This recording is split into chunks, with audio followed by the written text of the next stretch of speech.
이제까지 에너지, 힘, 일에 대해서 살펴보았습니다.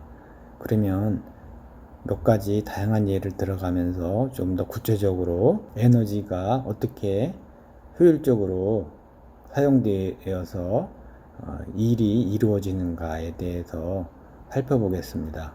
일이란 힘의 방향으로 움직임이라고 했습니다. 만약에 물체가 너무 무거워서 들 수 없다, 즉 힘이 부족해서 들 수 없다면 일이 이루어지지 않겠죠. 이럴 경우에 지렛대를 이용해서 물체를 움직일 수가 있습니다. 사람이 F라는 힘으로 지렛대를 이용해서 물체를 든다고 가정했을 때 지렛대에서 물체까지의 거리보다 지렛대에서 사람까지의 거리가 5배가 크다고 한다면 지렛대를 이용했을 때 물체에 가해지는 힘은 5배가 됩니다. 반면에 이동하는 거리는 5배가 적겠죠. 5분의 1이 되겠죠. 일은 힘 곱하기 거리라고 했고, 힘의 방향으로 이동한 거리라고 했고, 여기서 사람이 한 일을 보면 힘 곱하기 거리가 되겠죠. F 곱하기 D.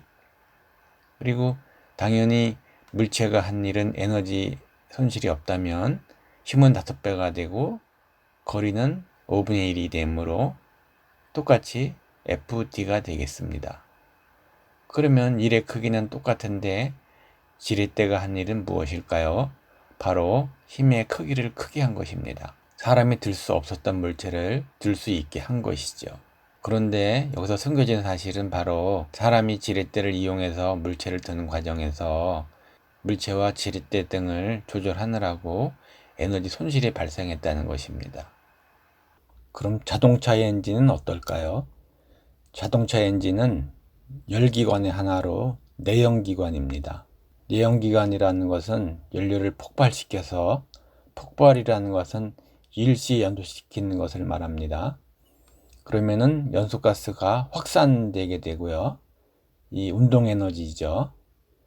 사실 그 열이라는 것은 그 입자들, 그 분자들의 운동 에너지입니다. 그래서 그 연소가스가 확산되면서 그 압력이 발생되고 그 압력은 피스톤에 전달됩니다. 그 피스톤 면적에 해당하는 압력, 나중에 힘에 대해서 다시 말씀드릴 것인데, 힘이라는 것은 압력에다가 피스톤 면적을 곱한 것이 되겠죠. 그래서 폭발하게 되면 피스톤에 힘이 가해지고 그로 인해서 크랭크가 회전하게 됩니다. 이러한 연료의 폭발을 이용해서 발생된 그 열 에너지를 동력 에너지로 바꿔서 자동차가 굴러가게 되는 것입니다. 열기관이라는 것은 열을 일로 바꾸는 기관입니다. 열이라는 것은 입자의 분자의 운동 에너지이고, 운동 에너지를 빼앗긴다는 말은 열이 줄어든다는 말입니다.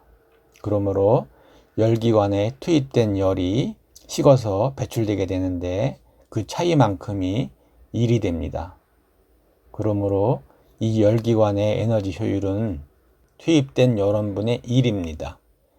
1이라는 것은 투입된 열 에너지에서 배출된 열 에너지를 뺀 거, 즉 손실된 에너지가 되겠죠.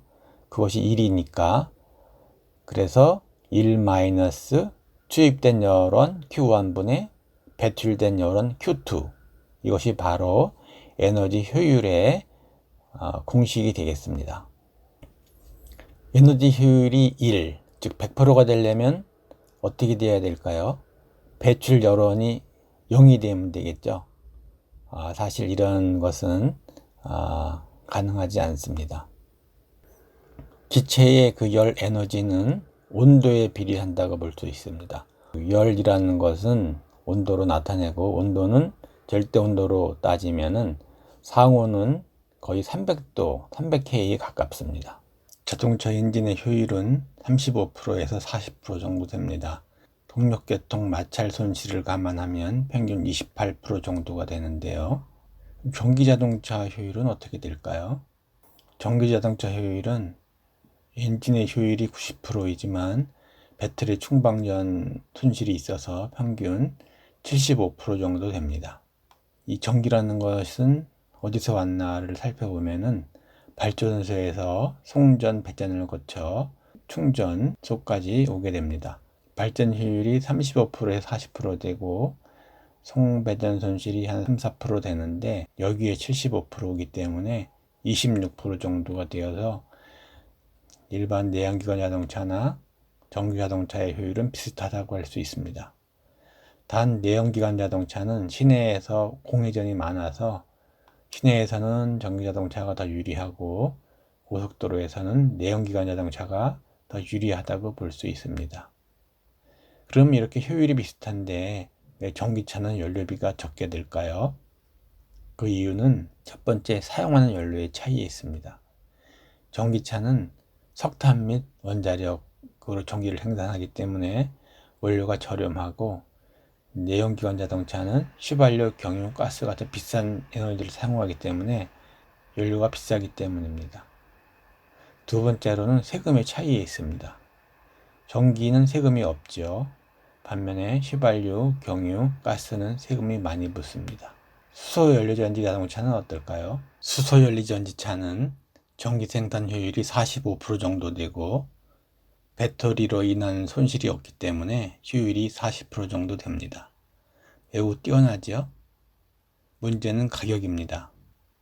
전기차는 배터리 가격이 비싸고 수소차는 연료전지 및 수소 가격이 비쌉니다. 미래에 어떤 자동차가 세상을 지배하게 될지 궁금해집니다.